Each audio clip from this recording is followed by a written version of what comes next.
Bienvenidos a otra lección de la carta a un amigo de Nagarjuna.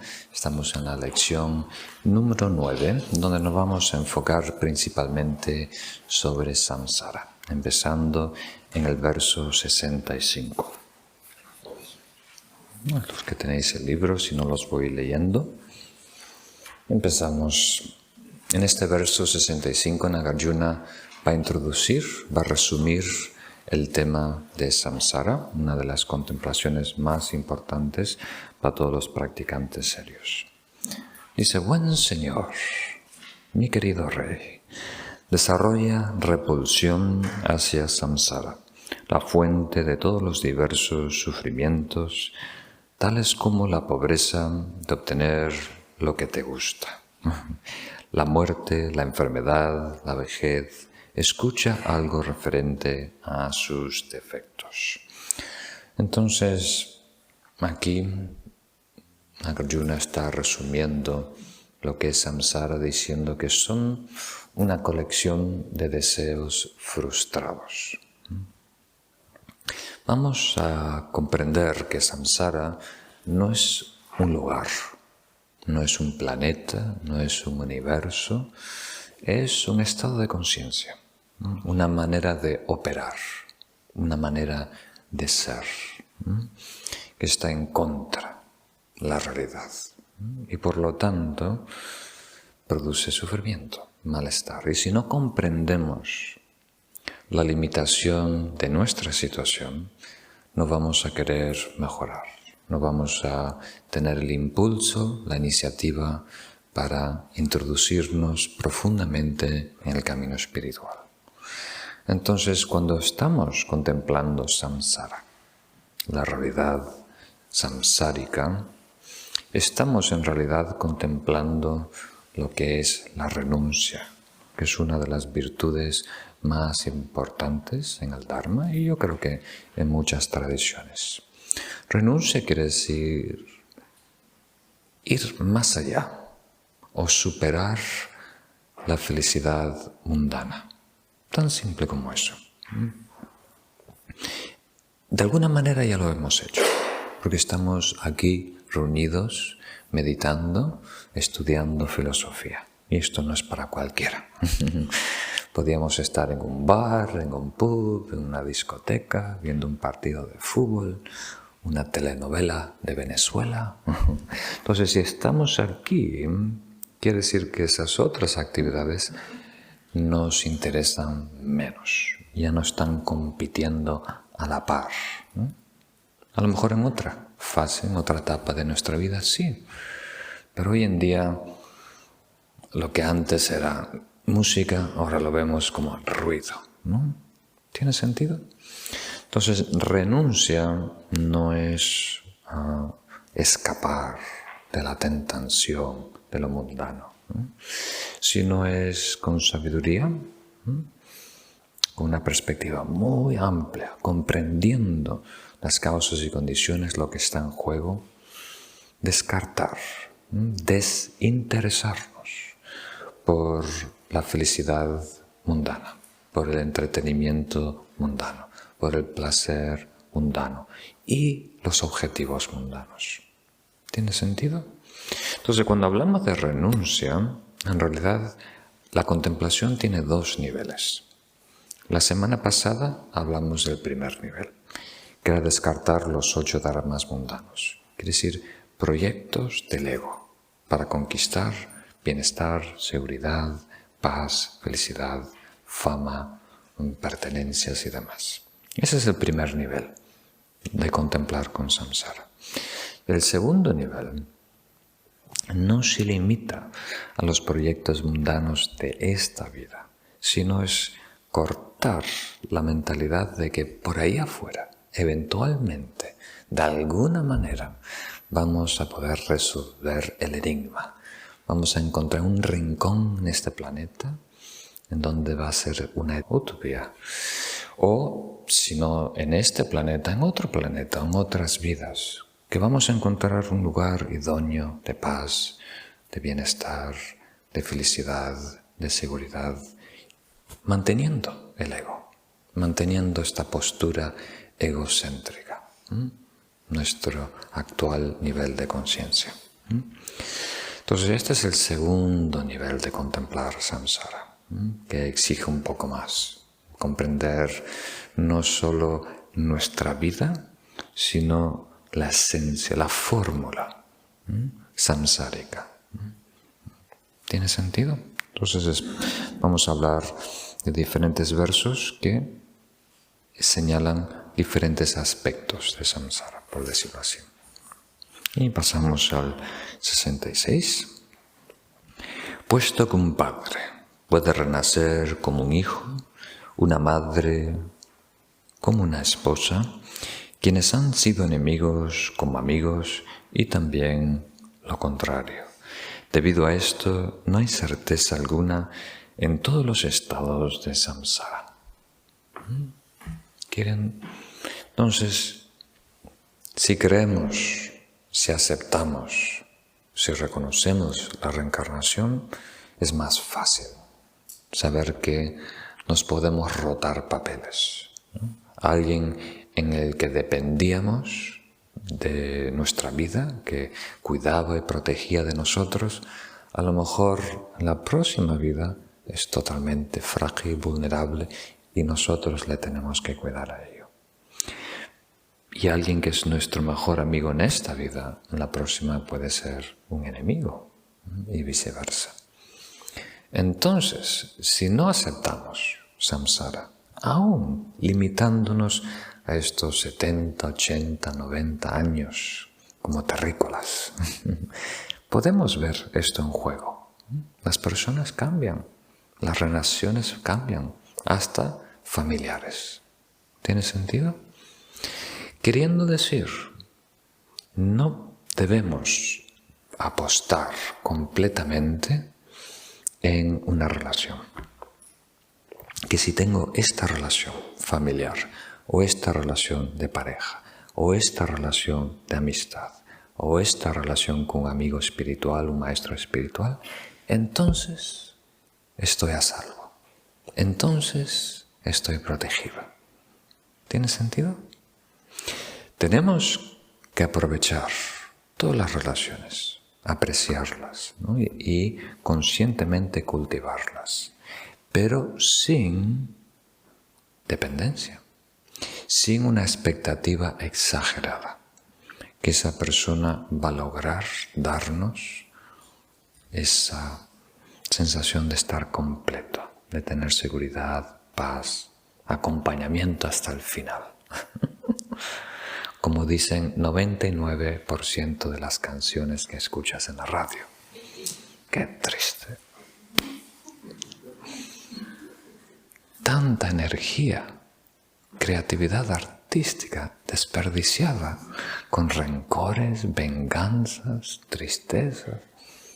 Tantas cosas lindas que cantar y componer canciones, pero es raro escuchar algo que no sea de una relación rota o que se va a romper o que no quiere que se rompa.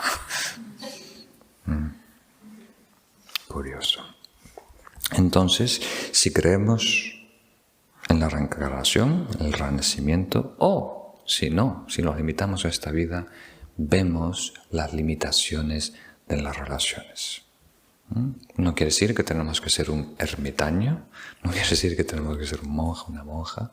Podemos tener una vida plena, con muchas relaciones, pero sanas, sin dependencias. ¿Tiene sentido? Sin exigir algo irrealista, más de lo que la persona pueda aportar. Vamos a dejar un tiempito al final para preguntas y respuestas, si tenéis. Pasamos al...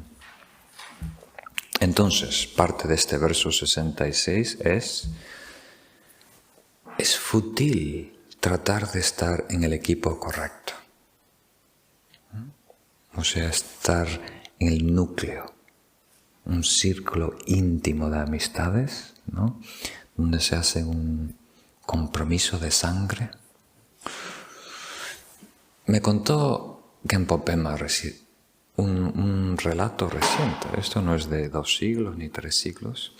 Es de 3 monjes tibetanos que se escaparon de Tibet. Creo que fue en los años 80 y pico, 90.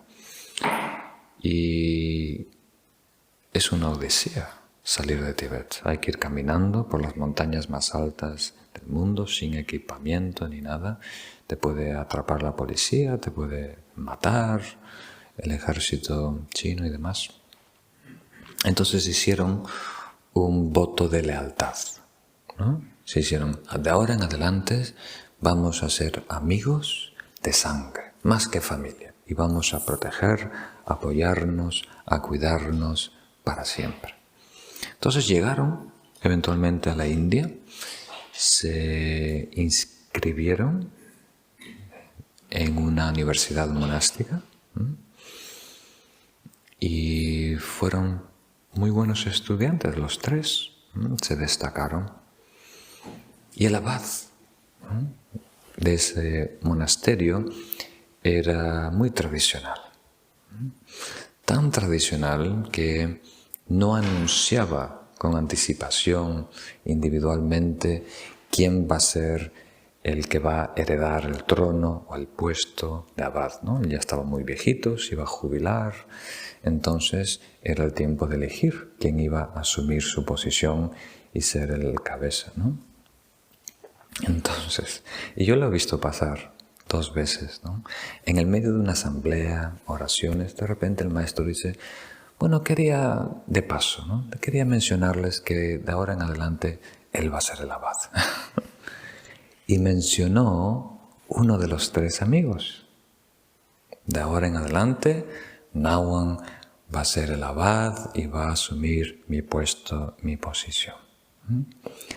Ahora sus otros 2 amigos pensaron que había un complot, ¿no? O sea, que este Nahuan, uno de sus amigos, le estaba haciendo, ¿cómo se dice?, la pelota. Estaba tratando de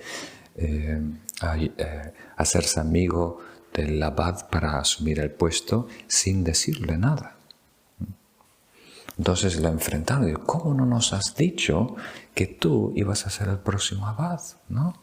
Y tenemos que escucharlo de la boca del... Dijo, pues yo no lo sabía tampoco, él es tradicional, lo decían, yo me acabo de enterar igual que vosotros, ¿no? Yo pensé que ibas a estar contentos de que uno de vuestros amigos iba a asumir, pero tuvieron tanta envidia, tanto rencor, que de ahí en adelante su misión era hacerle la vida imposible.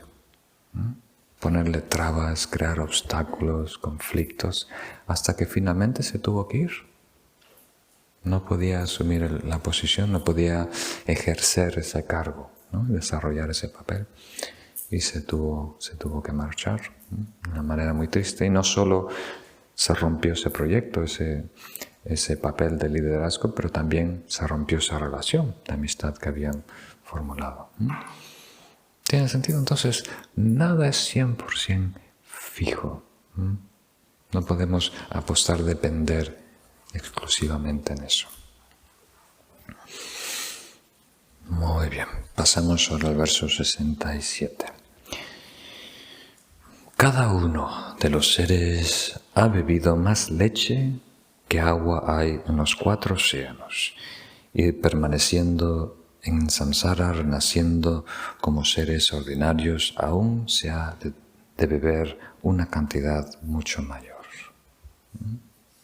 O sea, imagínate si has tenido vidas incontables, has bebido de tu madre litros y litros y litros de leche, tantos como para llenar un océano. Yo algunas veces hablo de este ejemplo como las 4 gotas, no tanto lo que hemos bebido, sino lo que hemos derramado. Hemos derramado gotas de sudor, gotas de sangre, lágrimas y, por supuesto, amamantar, ¿no? Dar de comer a muchos de nuestros hijos. Y todo eso, todo ese sacrificio, todo ese esfuerzo, ha servido de poco Por suerte, si queremos ser generosos, es neutral. Era para subsistir, para seguir adelante, seguir viviendo. Pero muchas veces ese esfuerzo, esas lágrimas, esa sangre, era para defender una bandera, o atacar a otro pueblo, o vengarse de alguien, o simplemente competir y sacar más provecho. ¿Tiene sentido? Entonces, si uno tiene una mente amplia, cósmica, ¿no? Como si tú pudieras un zoom out, como si estuviéramos enfocados aquí en un espacio de 200 metros cuadrados, y puedes enfocar el lente de una manera panorámica para incluir Europa, incluir los otros continentes. Y no solo 2017, ¿no? 5.000 años atrás, ¿no? Lo que sabemos de la historia humana escrita. ¿Cuánto sufrimiento ha pasado por esta tierra? Solo humano, sin considerar todas las especies de animales que se comen entre sí. Solo humano. Cuántas batallas, cuántas guerras, cuántos divorcios, cuánta peste, cuánta enfermedad, cuánto miedo, cuánta tortura. Y si uno pensara, bueno, si tiene que haber sufrimiento, ¿qué se sacó? ¿Qué beneficio hubo todo eso? Gotas de sangre, gotas de sudor, lágrimas, leche. Nada. Muchas veces aún más dolor, más sufrimiento, más muerte, más... ¿Tiene sentido? Se ha desperdiciado tanta, como diría, vida. Tantas mentes fértiles, tiernas, ¿no? Que nacen en la guerra. Tan difícil nacer en el campo de batalla o en una familia en donde uno es abusado, o algunos niños ya nacen con dependencia de drogas o problemas porque su madre es alcohólica, o ya con SIDA desde que son pequeños. ¿Qué oportunidad tiene ese ser?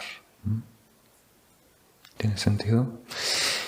Entonces, una de las ventajas, una de las suertes que yo tuve, que antes de introducirme al Dharma, estaba muy interesado por la reencarnación.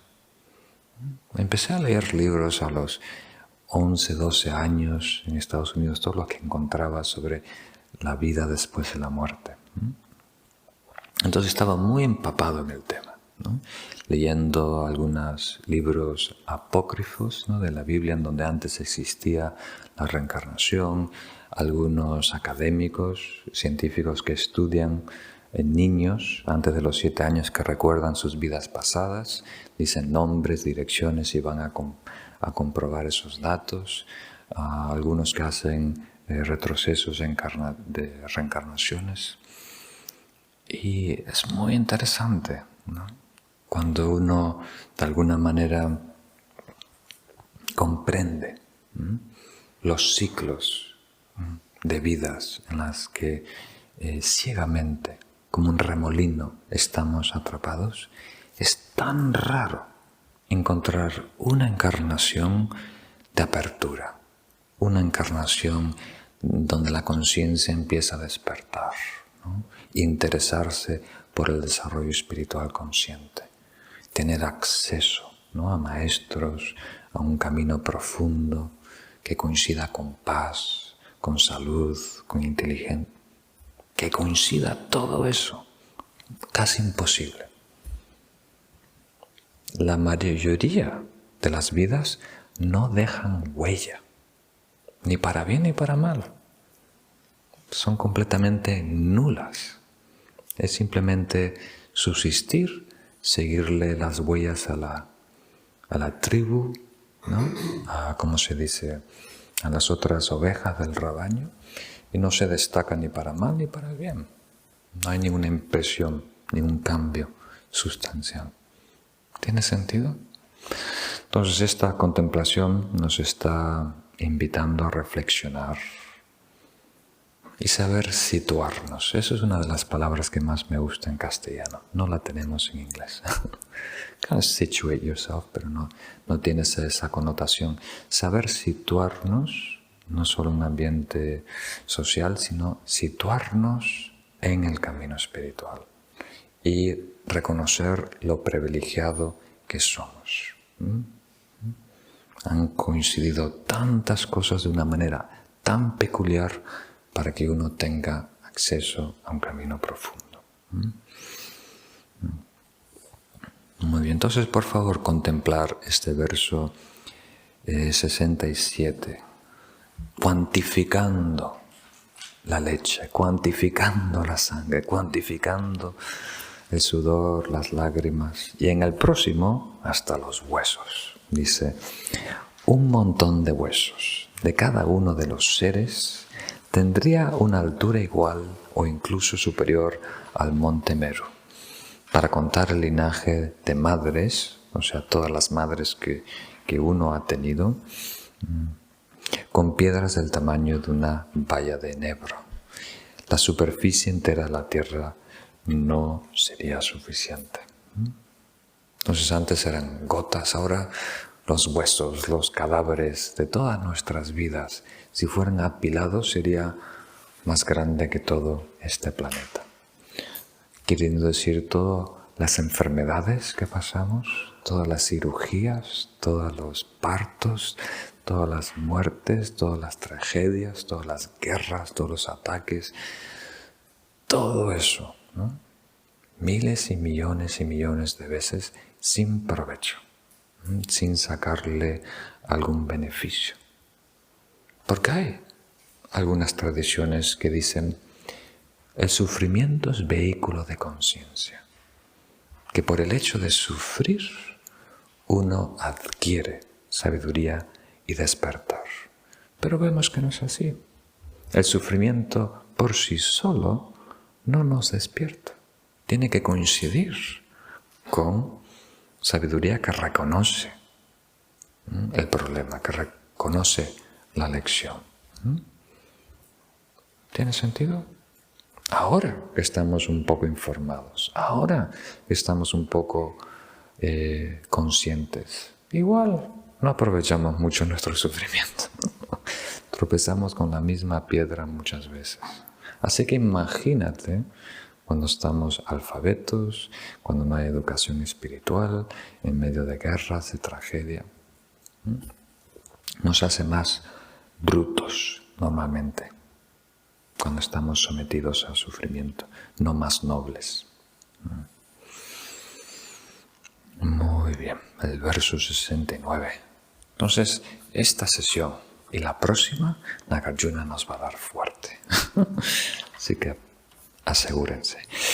Habiendo sido un Indra, digno de ser honrado por el mundo, caes de nuevo en la tierra debido al poder del karma. Y si has sido un rey Chakravartin que gobierna el universo, te transformas en un sirviente en los estados samsáricos. Entonces aquí nos estamos enfocando en un aspecto de samsara que es alto y bajo. ¿Tiene sentido? Que podemos lograr un estatus muy alto, donde tenemos comodidad, poder, privilegio. Y aquí están los dos casos excepcionales. Indra, uno de los dioses, seres celestiales locales, y Chakravartin quiere decir el emperador universal. Si la galaxia tuviera un emperador, esa es la persona. Tiene dominio de todo, ¿no? Tiene acceso a todas las riquezas, a todos los recursos en toda una galaxia. Entonces, hasta ese ser, en la situación óptima que puede ofrecer samsara, este mundo material, eventualmente, ¿no? Aunque su vida dura miles de años, eventualmente va a tener que desencarnar y otra vez introducirse al ciclo, a la rueda de samsara. Entonces el que tiene la posición más alta eventualmente puede caer.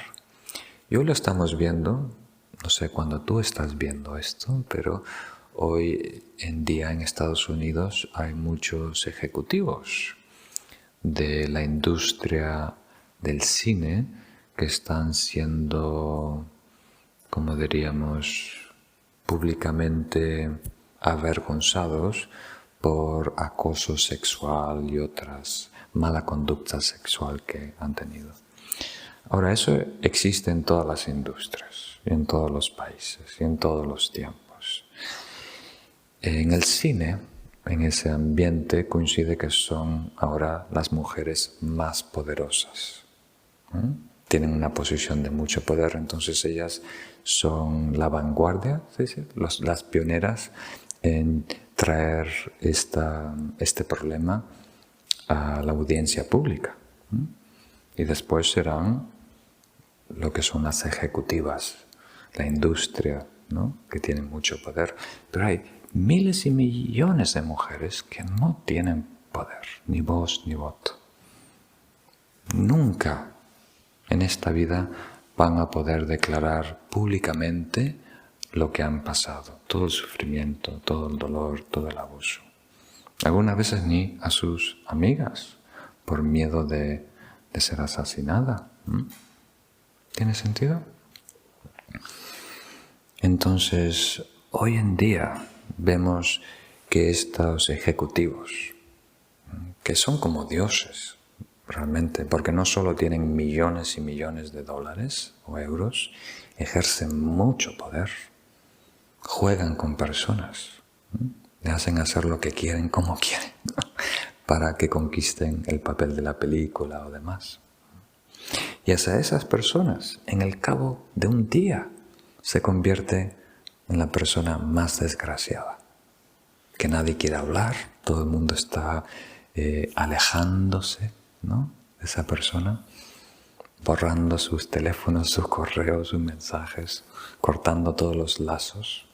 Y esa persona no puede ni salir de casa, ni verse públicamente. A lo mejor no hay suficientes pruebas para condenarlo a nivel judicial, pero a nivel social su nombre está manchado para siempre. ¿Tiene sentido? Entonces puede cambiar la vida de alguien que tiene mucho dinero, mucho poder, y de repente, con un email, con un mensaje en Twitter, con una foto, con un vídeo en YouTube, ya se cambia. Samsara da vuelta a la tortilla. Muy bien. Y este mensaje, este verso 69 también indirectamente menciona que samsara es cíclica. Por favor, tenerlo en cuenta. Porque queremos creer que la evolución es lineal, siempre mejorando hacia arriba. Pero es cíclica, o sea, podemos ir hacia atrás, hacia arriba, hacia el costado. Todo depende de nuestras acciones, físicas, verbales y mentales. Si nosotros nos empeñamos en arruinarnos la vida, no tenemos que esperar a la próxima. En una semana podemos crear un tremendo caos. ¿Tiene sentido? Entonces, la involución también existe. Algunas veces hay ciclos, 2 o 3 vidas para arriba, un tropezón. Pero es impredecible, depende de nosotros. Pero cuando decimos depende de nosotros, aquí hay que tener cuidado. Porque muchas personas me preguntan, Lama Rinchen, ¿por qué yo elegí esta vida? ¿Cuál es mi misión? ¿Qué tengo que sacar de esta encarnación? Y yo le tengo que responder el mensaje budista. No elegiste, eligió tu karma, que es diferente. O sea, para uno conscientemente elegir la próxima encarnación, tiene que estar por encima del karma. Tiene que tener un dominio, tener mucho equilibrio, un poder de meditación muy profundo. Hasta los maestros que tienen la capacidad de hacer POA, la transferencia consciente de conciencia, no están todas las opciones abiertas. No están todas las puertas a su disposición. Depende del mérito, depende del karma, depende de la sabiduría. Solo un bodhisattva que ha logrado el primer bhumi, el primer nivel de iluminación, puede conscientemente elegir en dónde renacer, sin limitaciones. Pero el resto de nosotros estamos limitados. Estamos impulsados por nuestro karma. Día a día, ciegamente. ¿Tiene sentido? Entonces, cuando uno dice o posterga la responsabilidad para un futuro yo, ¿no? Que pague esta deuda el futuro yo, esta factura que la pague Pepe, porque en mi próxima vida voy a ser Pepe. No hay ninguna garantía que yo, como Pepe, en la próxima vida, o Pepina, tenga la claridad de elegir correctamente. ¿Tiene sentido? Por eso los grandes maestros Kadampa hacían una oración todos los días por la mañana. Ahora que tengo cierta claridad, que puedo distinguir del mal del bien, ahora que caiga todo el karma negativo junto. Si tengo que sufrir, que sufra ahora. Cuando puedo aprovechar, aprender y no reaccionar de una manera negativa, agregando más leña al fuego. ¿Tiene sentido? Muy bien. Tenéis caras asustados. Espero que vosotros. Vamos al próximo verso. Estamos en el verso número 70. Habiendo experimentado durante mucho tiempo el placer de tocar los pechos y las caderas de las doncellas de los reinos más elevados, una vez más tendrás que experimentar el insoportable contacto de los instrumentos para romper, cortar, sujar de los infiernos. Entonces, algunas veces nos encontramos en una situación tan cómoda. Y esto le pasa algunas veces a personas en pareja. Por eso le menciona Nagarjuna al rey. De repente encuentras tu media naranja, tu medio limón, tu alma gemela. Y piensas que todo está bien. Y pasa muchas veces, ¿no? Hay dos personas que se encuentran, forman una pareja y después cortan sus lazos con sus amigos, ¿no? Sus hobbies, su práctica espiritual. Se crea como una burbuja, ¿no? Un paraíso. Entonces Nagarjuna dice, ten cuidado porque esto es bueno, pero es limitado. Va a tener un tiempo y después caduca. No es eterno, no es la salvación. Y una de las razones que se agota es que nuestro mérito se agota. Eso es importante comprenderlo. El mérito, el karma positivo, se agota, se consume. Os expliqué una vez usando el ejemplo clásico del Buda, donde alguien le regaló un cuenco de oro. No dorado, de oro. Y el Buda lo aceptó. Muchas gracias. Y después lo cogió y lo tiró al mar. Y todo el mundo quedó sorprendido. ¿Por qué has hecho esto? Es un cuenco de oro valioso. Si tú no lo quieres, se lo puedes regalar a alguien. Lo puedes fundir, vender, dar comida a los pobres. ¿Por qué tirarlo?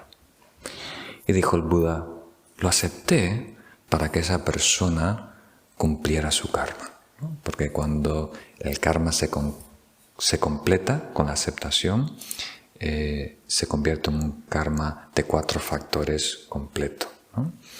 Pero este cuenco es valioso porque es de oro, ¿no?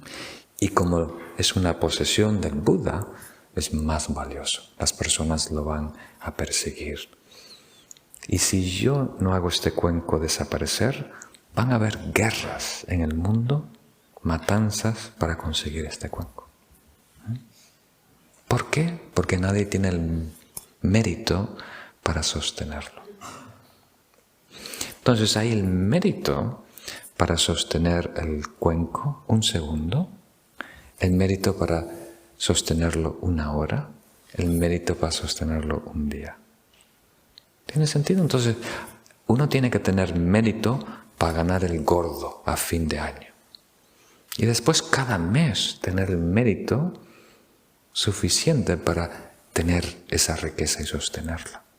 Y estadísticamente muchas personas no lo tienen. Un enorme, no sé el número, pero es asombroso de las personas que ganan la lotería en diferentes países, lo han estudiado mucho en Estados Unidos, y al cabo de poco tiempo quedan arruinados y con menos amigos. Entonces, una cosa es tener mérito para lograrlo y después el mérito para retenerlo. Son dos cosas diferentes. Y entonces en este verso número 70, Nagarjuna nos está recordando: el placer que nace del consumo no es sostenible. Entonces aquí indirectamente estamos tocando el tema de la felicidad. A fin y al cabo, ¿qué es felicidad? ¿Qué me va a satisfacer? Si no respondemos a esa pregunta, no vamos a estar bien encaminados. ¿Qué es felicidad? ¿Qué quiero finalmente? ¿Qué me va a llenar? ¿Qué me va a hacer completo? Lo hemos hablado el sábado pasado para los que estuvieron aquí. Entonces, queremos ser felices. Ese es el motor primario. Todo lo que es vida quiere ser feliz porque intuimos a un nivel no conceptual, no verbal, que nuestra esencia es gozo, éxtasis, paz, plenitud. ¿Tiene sentido? Queremos regresar ahí. Nos sentimos incómodos, agobiados, si no estamos en armonía con esa esencia divina que es plenitud, gozo y paz. Pero lo hacemos de una manera torpe, con lo que tenemos a mano. Saboreando, bebiendo, tocando. De alguna manera, algo que nos entretenga, que nos quite, aunque sea un segundo, del agobio, de no estar en comunión con esta chispa divina, con la naturaleza búdica. ¿Tiene sentido? Al punto de sufrir. Si tenemos algo dulce a mano, saboreamos eso dulce. Pero si no hay algo dulce, algo amargo. Pero cualquier cosa que me quite de aquí, que me saque de mí mismo. El ejemplo que usé el sábado, ¿os acordáis? Cuando éramos niños y se estaban cayendo los dientes de leche y algunas veces empiezan a aflojar, aunque te duele, juegas con la lengua, con el diente. Porque cuando estamos aburridos, preferimos sufrir que no sentir, que sentir ese agobio, ese aburrimiento. Lo camuflamos, nos distraemos. ¿Tiene sentido? Y a esa distracción le llamamos felicidad, cuando es dulce. Consumimos algo para que nos quite de la realidad incómoda, el desajuste, el vacío existencial. Tiene sentido, pero no dura, no nos llena, no nos satisface. Muchas veces nos deja hasta más huecos, con las drogas químicas y demás. Pasamos al 71. Durante años he vivido en el alto del monte Meru, con los más agradables placeres bajo tus pies, pero piensa ahora en el tormento que tendrás que soportar al vagar entre brasas ardientes y ciénagas de carne putrefacta. Qué imágenes más interesantes tenemos hoy para contemplar. Entonces el verso anterior era encontrar salvación con una persona. En este verso, encontrar salvación en un lugar. Has encontrado el lugar, el nido perfecto. Pero aquí Nagarjuna nos recuerda, nada puede durar. Aunque encuentres el palacio celestial que está en la cima del monte Meru, o sea, el eje del universo, igual, de ahí eventualmente hay que caer a las existencias más dolorosas para atender el karma nuestro antiguo.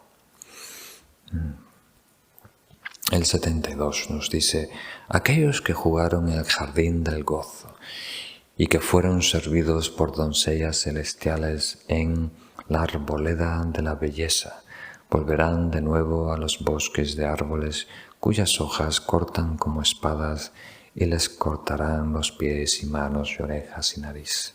Entonces aquí Nagarjuna está recorriendo todos los infiernos en la cosmología budista. Hay 8 niveles de infiernos de calor, 8 de infiernos fríos, y después hay otros que se llaman infiernos cercanos, ¿no? Hay uno que está describiendo ahora que es un bosque de cuchillos afilados, ¿no? Entonces, no sé cómo lo veis, porque esto suena anticuado, y lo es, tiene más o menos 2000 años de Nagarjuna. Pero es lógico pensar que si uno puede decir lo que quiere, si uno puede hacer lo que quiere, si uno puede pensar, la mente no tiene límites, entonces las realidades que vamos a crear tienen que ser infinitas. Infinito bienestar, placer, infinito sufrimiento también. Entonces, personas que habitan un estado de ira, de agresión, de violencia, naturalmente van a producir un infierno para ellos. Van a vivir dentro de un infierno. A lo mejor fuera es otra cosa. La persona al lado de él está viviendo otra realidad, pero en su mente es tortura, infierno. ¿Tiene sentido? Y lo vemos hoy en día en la Tierra, humanos que por un trauma mental o por influencia química están viviendo un infierno. Y hasta las personas que se acercan a ayudarles las ven como un ataque, como una amenaza. Habiéndose bañado en la compañía de doncellas celestiales de hermoso rostro en el estanque de flujo gentil donde crecen lotos dorados, de nuevo serás arrojado al río infernal imposible de cruzar, en el que hay unas insoportables aguas cáusticas hirviendo. Entonces esto es otro de los lindos infiernos que se menciona, en donde hay, ¿cómo diríamos?, como ríos que hay que cruzar. Los ríos son de ácido y hay otros que son de lava. Entonces es otra manera de contemplar lo que puede ser nuestra existencia. Esto es muy importante para personas con fe cultural, que ya nacen con la fe en el karma, para de alguna manera premiarles, inspirarles a corregir su mala conducta. Entonces estas contemplaciones funcionan muy bien. Para nosotros, que nos creemos un tanto sofisticados, ¿no?, seres modernos, científicos, ¿no?, nos cuesta un poco más apreciarlo. Entonces no tienes que creer en un infierno específico. Da mucho más miedo contemplar lo infinito. El infinito posibilidad de cosas que pueda mi mente torpe, mis emociones negativas crear. Mucho peor de lo que está describiendo aquí Nagarjuna. Ya hoy en día, en Siria, la semana pasada, en Libia, se están vendiendo personas. Hay personas que emigran del sur de África, los capturan en Libia y los venden como esclavos. por 400 euros, más o menos. Hasta hoy en día. Entonces hay personas, humanos, hoy en día que están pasando por situaciones muy difíciles. 74. Tras haber obtenido los grandes placeres de los objetos, de los sentidos en los reinos celestiales y los placeres del estado de Brahma, que están libres de apego, has vuelto a entrar una vez más en la interrumpida rueda de sufrimientos, habiendo llegado a ser combustible de las llamas del infierno, del tormento insuperable. Este es supuestamente el peor de todos. En sánscrito se llama Avicii. Como dije, hay una discoteca en Ibiza que se llama Avicii. Se escribe igual. A lo mejor por eso lo llaman. A lo mejor es algo italiano, no estoy seguro. Pero siempre que me conducen del aeropuerto a la casa de mis amigos allí, pasamos Avicii. Yo siempre me recuerdo del infierno de tormentos, donde el calor extremo. Entonces, todo el propósito de esta contemplación es tenerle respeto a las causas y condiciones, perder el interés en el placer sensorial e interesarse más por un cambio genuino, estar libres de patrones de conducta, libres de emociones negativas, libres del egocentrismo y la ignorancia del ego.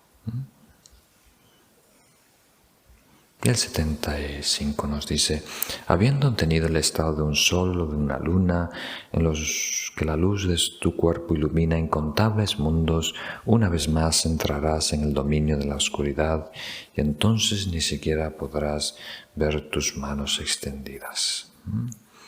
Entonces, hay algunas tradiciones en su cosmología. El dios de la luna, o mejor dicho, la luna y el sol son dioses, son entidades. Y uno puede eventualmente lograr ese estatus de brillo, de luz. Y aquí Nagarjuna dice, sigue siendo dentro de samsara. Por muy brillante que sea uno, sigue siendo sujeto a la rueda del karma. No estás libre. No te deberías conformar con eso. Y 76. Por eso, sabiendo que el samsara viene de cometer estas faltas, por favor, coge la lámpara de la acumulación de los 3 tipos de mérito, porque de otra forma te hundirás solo en una infinita oscuridad que no puede ser disipada ni por el sol ni por la luna. Muy bien, entonces aquí, concluyendo esta sección, comprendiendo que samsara duele cuando nosotros ciegamente perseguimos,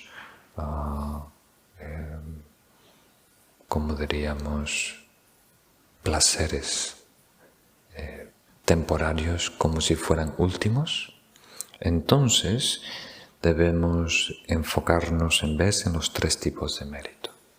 Los comentarios lo explican de 3 maneras. Una manera de explicarlo es cuerpo, palabra y mente. El karma positivo que podemos desarrollar conscientemente con nuestro cuerpo, palabra y mente. Pero también se puede explicar como el mérito que uno produce con la generosidad, que es abundancia, el mérito que uno produce con la buena conducta, el mérito que uno produce con la meditación.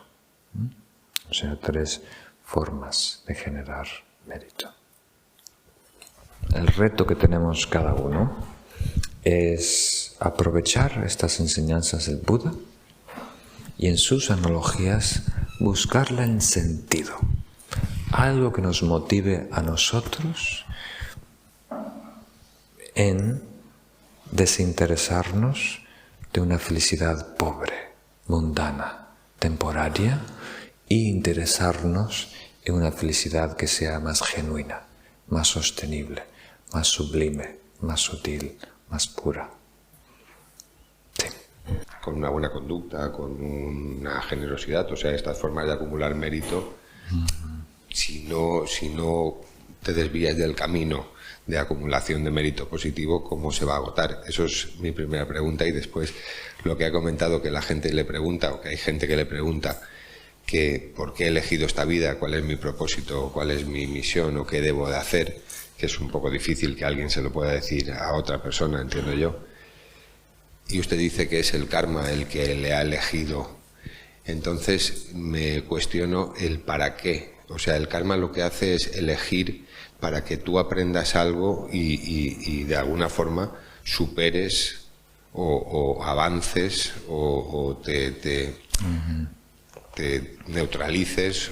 No sé si va por ahí el camino. O sea, ¿para qué estamos aquí? Para de alguna forma avanzar en el camino hacia la iluminación o hacia la verdad, o estoy equivocado. Gracias. Muy bien. Ok, muy interesantes las preguntas. Entonces, la primera, sobre el mérito, hablé también del ejemplo de ganar la lotería, ¿no? Ganar el gordo. Yo creo que todos hemos visto o conocido a alguna persona que da un paso valiente, ¿no? Y empieza a preocuparse por los demás, a ayudar al prójimo. Puede ser en el trabajo, a lo mejor creando, como se dice, un grupo de trabajadores, un sindicato, ¿no? Para protegerles a ellos. A lo mejor una asociación de pescadores en Galicia, para que no compitan ciegamente, que midan el tamaño de los pescados, así a largo plazo todo el mundo sale ganando. Entonces el que impulsa ese proyecto, ¿no? Que tiene la visión y se preocupa por los demás y hace todo el papeleo, todo el esfuerzo, pone dinero para empezar todo. Muchas veces siente el apoyo, el respaldo, el agradecimiento de los demás. ¿Tiene sentido? O sea, esa acción genera mérito que en poco tiempo logra tener resultados. La persona tiene más recursos, más confianza de los demás, ¿no? Pero muchas veces ese primer impulso noble, altruista de esa persona se evapora. O sea, el proyecto, la posición, otros intereses diluyen esa iniciativa pura por el bien de los demás inicial. Y después decae también el apoyo de las personas, decae el mérito. Y algunas veces acaban mal, acaban, como diríamos, con mal nombre, con mal reputación. Todo empezó muy bien, con una aspiración muy noble, ¿no? Voy a ir al Congreso, voy a defender a los pobres. Y una vez en Madrid, poco a poco, uno tiene que aprender a hacer complots, ¿no? A hacer, como se dice, equipo, ceder ciertas cosas para ganar otras. Y después, poco a poco se va corrompiendo. Y después se diluye el apoyo que tiene esa persona. Se corrompe, entonces no se pierde. Si no seguimos echando leña al fuego. Piensa que el mérito es como combustible.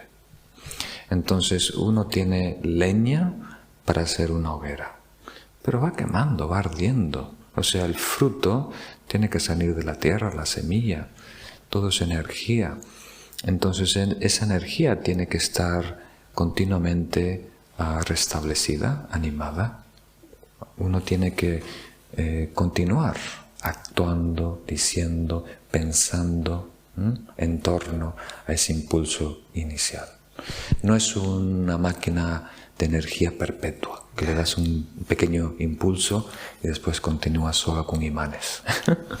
Es algo que requiere combustible. Pero los grandes maestros, la gente que se dedica, los monjes que tienen una vida una conducta muy firme, echando leña al fuego del mérito, si hablamos en ese sentido, ellos no perderán el mérito positivo, o sea, no perderán lo que de alguna forma le van echando cada vez más leña al fuego, seguirán calentándose con ese mérito. Sí. Sí, pero depende, porque vamos a verlo del último verso. 3 tipos de mérito: mérito de generosidad, mérito de conducta y mérito de meditación. Entonces, el mérito de la generosidad produce abundancia. El mérito de la conducta produce salud, buena apariencia, ¿no? El mérito de la concentración o la meditación nos acerca a la sabiduría. Entonces, si un monje normalmente no tiene mucho que dar, ofrecer, o sea, no puede ser generoso con objetos materiales, puede dar enseñanzas, puede dar su tiempo, su alegría, pero no va, como dice Saque Pandita, los mejores monjes suelen ser los más pobres. O sea, no generan ese mérito de abundancia en su vida. Entonces no es necesariamente, no es una máquina perpetua, es combustible. El karma, el mérito, es energía y uno tiene que continuamente estar restableciendo. Por eso los maestros tienen mucho cuidado de no desperdiciar. Entonces ellos apenas reciben dinero, lo regalan o lo invierten en alguna actividad social de una manera secreta, sin aparecer su nombre además. Entonces apenas hay recursos, lo invierten, lo dan, lo contribuyen, porque aunque tú no lo estás consumiendo, si está en tu posición en el banco, en lo que sea, está bajando la cuenta de mérito. Entonces apenas, yo tuve una linda experiencia, les conté antes a algunos de vosotros, de cuando estaba haciendo algunos retiros en el centro retiro personal de su santidad. Él tiene allí 2 monjes que están de por vida, ya no van a salir nunca más. Son 2 hermanos. Y una vez estaba yo haciendo retiros y vino a visitar un devoto de Singapur a su santidad y se enteró que en el centro retiro no solo había 20 monjes, 2 de ellos estaban de por vida ahí. Entonces dijo, bueno, por favor, dale esta ofrenda. Yo no los puedo ver porque no se puede entrar, ¿no? Pero le mandó un mensajero a través del cocinero que les dé $100 a cada uno de esos hermanos, como una ofrenda, ¿no? Y el más joven, apenas recibir esos $100, se los dio a un monje. Dijo, tú recién has acabado el retiro, vas a ir afuera, por favor cómprame 7 cuencos de cristal. Entonces él ya tenía, pero hizo otra ofrenda. Todos los días hizo una segunda ofrenda de 7 cuencos de agua. Y el dinero que sobró, que fue, yo qué sé, $80 o algo así, lo repartió con los 20 de nosotros, ¿no? Cada uno nos dio un poco y él se quedó con nada. Entonces en pocas horas, yo creo que en 3 horas, ya gastó el único dinero que tenía, $100, ¿no? Entonces eso es una buena, como diríamos, los maestros, los que están realmente en armonía con el Dharma, actúan de esa manera. Apenas tienen recursos, lo dan. Y esa es la mejor manera de garantizar que nosotros vamos a seguir teniendo recursos, curiosamente. Pero hay que reinvertir, generar mérito continuamente y no desperdiciar lujos, ¿no? Buena fortuna. Y la segunda pregunta era sobre el renacimiento, ¿no? Si no elegimos nosotros y elige el karma por nosotros, ¿por qué lo hace? ¿Qué tiene en mente el karma para nosotros? Entonces aquí estamos personificando el karma demasiado. El karma es una ley natural, como la gravedad, ¿no? Entonces, ¿qué intención tiene para mí la gravedad? No puedo decir eso, ¿no? Me tropecé en la escalera por torpe, ¿no? No hay un complot de la gravedad para aprenderme a yo ser consciente y mantener la atención plena, ¿verdad? Se puede personificar de esa manera. Escupí para arriba y me cayó. No es una enseñanza de la gravedad, sino es una consecuencia natural. Entonces, cuando nosotros renacemos en una vida, estamos impulsados por nuestras tendencias, por nuestras costumbres, el residuo, las impresiones del karma. Entonces, por afinidad nos lleva a un lugar violento, o por afinidad nos lleva a un lugar pacífico, ¿no? A buscar esos padres, esa familia, ese momento, por afinidad, por consecuencias naturales. No hay un buffet de abogados kármicos, ¿no? Que decide el destino de las personas. Para cierto nivel de conciencia hay que pensarlo y decirlo de esa manera, porque todo es personificado, ¿no? Todo tiene que tener atributos humanos, pero para nosotros es mejor, más ventajoso acercarnos a la realidad de la interdependencia. Simplemente un proceso natural, un proceso natural. ¿Alguna otra pregunta? ¿Alguna duda? Entonces, si acumulamos méritos, la pregunta es si por ende va disminuyendo nuestro karma negativo. Algunos sí. Algunos karmas se neutralizan cuando nosotros hacemos bien. Pero karmas que están concretos, que tienen los 4 aspectos: intención, acción, ejecución y conclusión, ahí ya se ha cristalado. Ese karma hay que atenderlo individualmente. Hay que hacer un trabajo de reflexión, de autoperdón. Hay que hacer un trabajo de purificación con mantras o con retiros. Pero el karma que es incompleto, ¿no? Acciones torpes o intenciones malas, ¿no? Ese se va, como diríamos, agrupando, casi como si fueran cables o hilos que se van entrelazando. Se unifican para formar una acción, un resultado concreto, potente. Entonces, ese tipo de karma sí se puede neutralizar. Por ejemplo, tú eres una persona generosa, una persona que está de alguna manera interesada en compartir con los demás. Lo haces de una manera casual, sin mucho pensar, al azar, ¿no? Entonces eso naturalmente está erradicando en nosotros la tacañería, ¿no? Esta sensación de pobreza, de retener, ¿no? De buscar una posesión, ¿no? Pero si alguna vez, ¿no? Logramos un ancla, ¿no?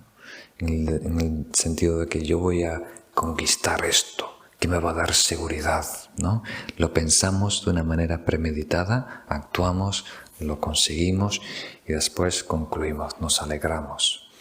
Ese mérito, ese karma negativo, ya necesita una atención particular, por decirlo así. Pero costumbres, tendencias, ¿no? Que hemos aprendido en nuestra niñez, por osmosis, por amigos negativos o por condicionamiento familiar, eso con la buena conducta consciente se va anulando, se va purificando, se va neutralizando poco a poco. Entonces, honestamente, el tema que tocamos hoy es un poco incómodo, pero es a lo mejor el más importante, honestamente, que un practicante puede entretener, porque es un punto clave. Aquí es cuando las personas se definen si van a ser un practicante genuino, con una motivación correcta, y están interesados en el despertar y la liberación y la genuina felicidad, o si la práctica, la espiritualidad es un hobby, algo para, ¿cómo diríamos?, darnos palmitas en la espalda, hacernos sentir bien, ¿no? Aquí se define, si comprendemos qué es samsara, que no es un lugar físico, es un estado de conciencia, es la trampa del ego, por decirlo así.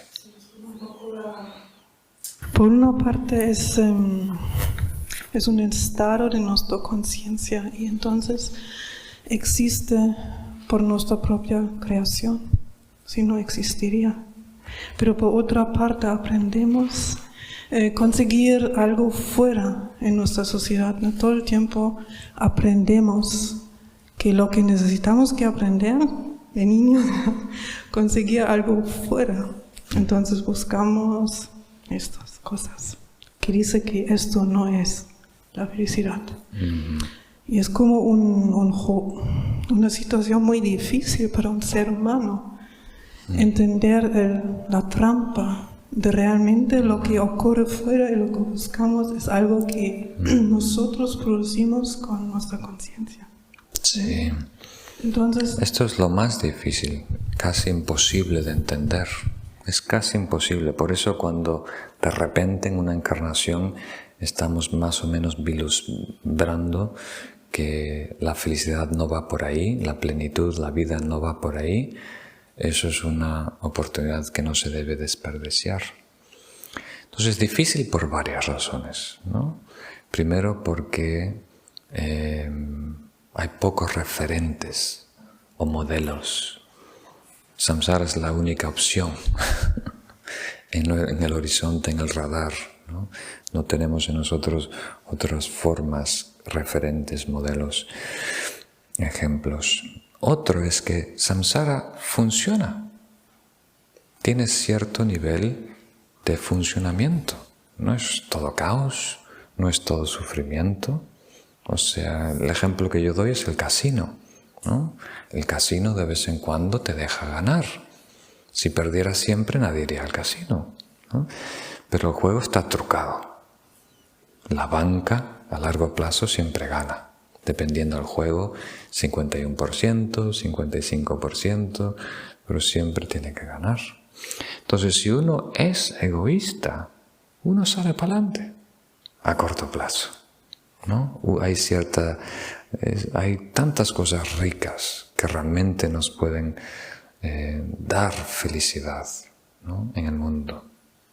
Entonces, funciona a cierto nivel samsara. Por eso engancha, por eso la gente está apostando. Primero es porque es la única opción que conocen, porque es lo que están haciendo los amigos y porque hay cierto feedback positivo, ¿no? La gratificación inmediata de los sentidos. Pero alguien que tiene poder de reflexión, que ve más a largo plazo, que comprende el juego de samsárika, entonces cada vez apuesta menos, invierte menos en ese juego e invierte más en otro juego, que es el juego espiritual, el juego de la liberación. Pero es muy difícil de ver, es lo más difícil de ver. porque nos necesitamos que mover también en el samsara para cualquier cosa que queremos lograr. Necesitamos ser buenas personas. Entonces yo entiendo que todo esto es lo que quiere transmitir, ¿no? Que aunque es samsara, pero necesitamos que movernos dentro de samsara impecablemente, de alguna forma, si queremos lograr algo. Sí, y tenemos que tener cuidado cuando definimos samsara. Mundo no equivale mundano. Y la realidad nuestra material no necesariamente es samsárica. Porque en esta tierra caminó el Buda, ¿verdad? Y él no estaba en samsara. Entonces, samsara es una realidad que vive un individuo. es un sueño que estamos soñando, por decirlo así. Una película que estamos proyectando allá afuera. No existe como tal. ¿Tiene sentido? No es un lugar geográfico. Entonces nosotros podemos desempeñarnos en el mundo, como tú dices, y mantener nuestra salud, ser exitosos a nivel profesional, tener lindas relaciones, pero sin dependencias, sin confundir eso con logro, con satisfacción, con felicidad, con bienestar. Es un medio para movernos, para despertarnos. ¿Tiene sentido? Entonces, al principio es muy difícil coexistir, estar y no hundirse. ¿Sabéis ese antiguo dicho griego? Flotar en el mar sin hundirnos. Muy difícil. Por eso muchas veces el primer paso es aislamiento.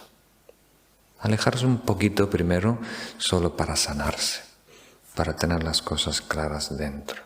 Y después reintroducirse gradualmente, de una manera natural, sin caer en la trampa.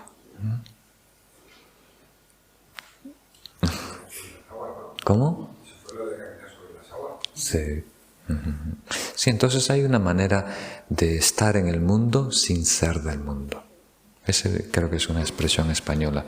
Estar en el mundo sin ser del mundo. Pero es difícil hacerlo desde un principio, sin preparación, como tú dices. Entonces tenemos que desarrollar fe. O sea, tener confianza en nuestra visión, en las enseñanzas. Porque está compitiendo. Hoy en día hay una guerra de ideas. Se venden ideas. ¿Qué es vida? ¿Qué es valor? ¿Qué es importante? Hay muchas ideas que están compitiendo y marean muchas veces, confunden muchas veces si uno no tiene la brújula interna bien marcada, bien definida. Muy bien. Y para eso el refugio ayuda enormemente.